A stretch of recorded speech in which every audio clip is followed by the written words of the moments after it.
some teams don't have three guys. They don't. There are teams out there that have like two guys. Now, Phoenix has three guys, DeAndre Ayton, Booker, Chris Paul.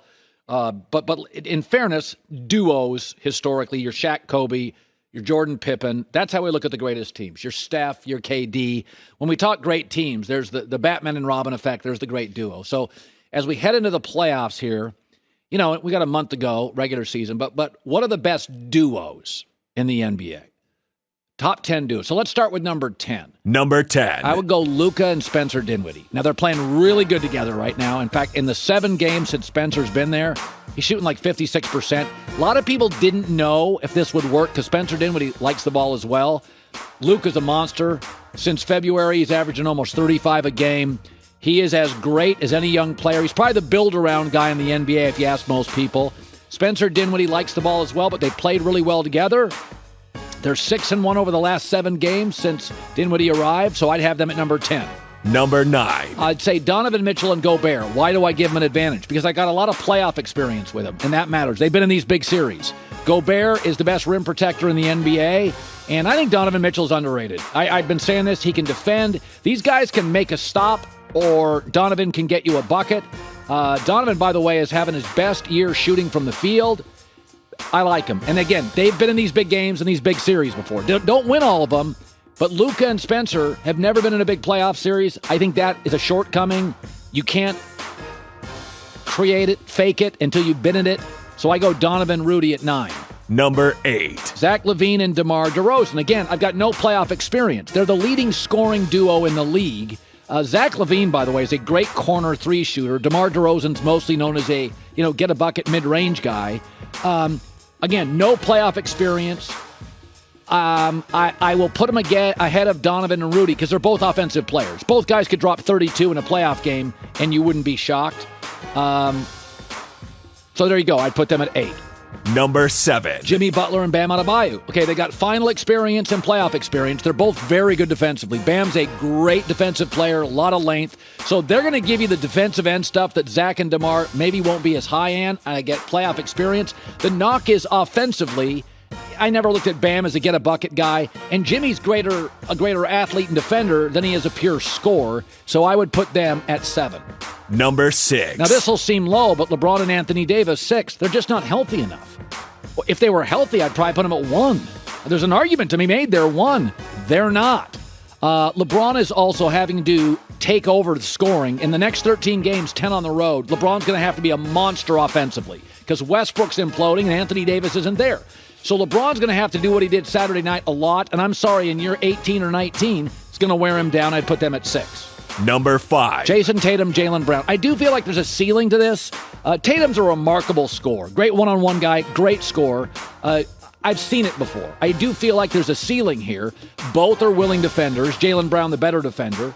And Jaylen, by the way, is averaging for the second straight year 23 a game. So they went and got him at Cal. He was hyper athletic. They bring him in. He's developed into a nice all-star level player. I think there's a little more of a ceiling here than others would subscribe to, but I'd have them at 5. Number 4. Giannis and Chris Middleton. Now, many of you think that's underrated, and Middleton's having a very good year shooting, and Giannis is amazing. But again, I've seen Middleton in big spots evaporate, and he's had some bad playoff games. Now, he is averaging 42% from the floor on three-pointers this year, which is the best he's done in his career. So, and again, Giannis is Giannis. But Middleton's a guy, and I'll be honest about this, I don't trust him in big spots. He's a very good player. He was a throw-in in a Pistons trade years ago and barely made the column. Nobody talked about him. I still have my doubts about him, but I put them at 4. Number 3. Chris Paul, Devin Booker.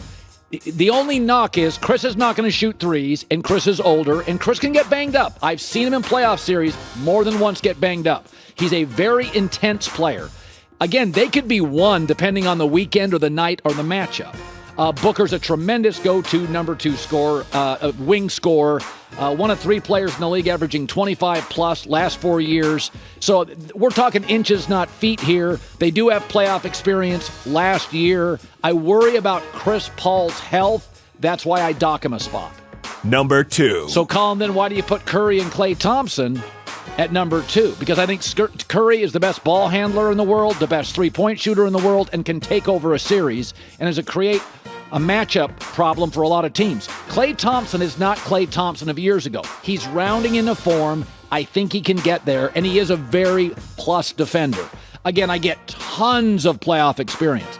I think the Warriors are laying in the weeds a little. Draymond Green, they're just going to get him healthy. I think Jordan Poole and Wiggins are guys you will be able to, at times, spot trust in the playoffs.